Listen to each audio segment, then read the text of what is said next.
के हैं कि मेजॉरिटी कम्युनिटी में आरएसएस और हिंदुत्व की आइडियोलॉजी की वजह से रेडिकलाइजेशन हो चुका है, क्योंकि वो लिंचिंग के बारे में कह रहे हैं।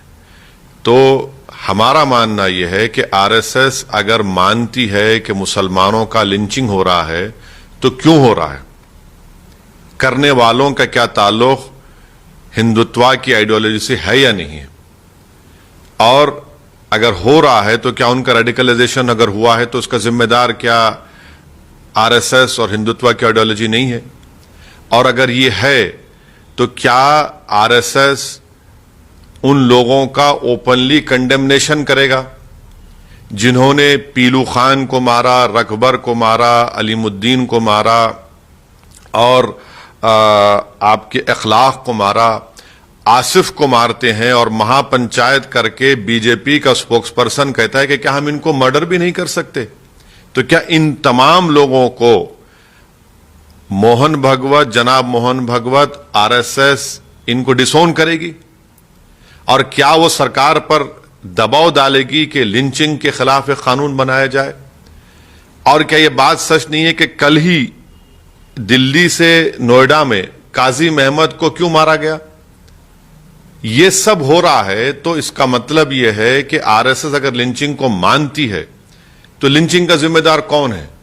क्या आरएसएस इस बात को मानने को अभी भी तैयार नहीं है कि उनकी हिंदुत्व की आइडियोलॉजी की वजह से मेजॉरिटी कम्युनिटी में ये जो लोग कर रहे हैं वो रेडिकलाइज हो चुके हैं? मैं इन तमाम चीजों को मोहन भगवत की सिर्फ लिप सर्विस मानता हूं, इसलिए कि वेस्टर्न कंट्रीज में, खास तौर से यूएसए में, और यूएसए में जो ह्यूमन राइट्स का जो स्टेट डिपार्टमेंट की रिपोर्ट है, कंट्रीज ऑफ कंसर्न में हमारे देश का नाम आ चुका है, तो ये सब उनके लिए किया जा रहा है। अगर वो वाकई में रियलिस्ट हैं, वो वाकई में इसको बीमारी समझते हैं लिंचिंग को, वो वाकई में समझते हैं कि मेजॉरिटी कम्युनिटी में एक सेक्शन रेडिकलाइज हो चुका है, तो फिर उनको डिसोन करना पड़ेगा। एक्स मिनिस्टर अखलाक के मारने वालों की लाश पर तिरंगा लहराते हैं, तिरंगा बिछाते हैं। एक्स यूनियन मिनिस्टर अलीमुद्दीन को कन्विक्टेड लोगों का उनका फूल का माला उनके गले में पहनाते हैं। राजस्थान में रकबर को जब जो लोगों ने मारा उनको कोर्ट को लाया गया तो ट्रायल कोर्ट के ऊपर खड़े होकर भगवा लगा दिए। कौन सी दुनिया में मोहन भगवत हैं? वो क्यों आंखों में धूल झोंक रहे हैं देश की जनता की? लेकिन सर ये बयान तो अच्छा है ना कि सारे क्या अच्छा है?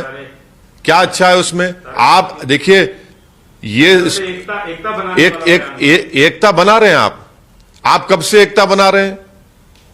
आप तो 90 साल से आप ही का तो ये सब, चाहे वो गोलवालकर का बंच ऑफ थॉट्स हो या वी और नेशनहुड हो या फिर दीनदयाल उपाध्याय की किताब हो, इन तमाम, या फिर आप सावरकर की हिंदुत्व की किताब हो, यही तो इन्हीं के नक्शे कदम पर आप चल रहे हैं। और इन किताबों में क्या ये एकता की बात की गई? क्या इन किताबों में यूनिटी एंड डाइवर्सिटी की बात की गई? एकता की बात भारत का संविधान करता है, हिंदुत्व नहीं करता है। भारत का संविधान में इंक्लूसिवनेस है, हिंदुत्व एक एक्सक्लूसिव आइडियोलॉजी है जो मोहन भगवत और आरएसएस पिछले 90 साल से उस पर अमल कर रही है। कहां एकता होगी?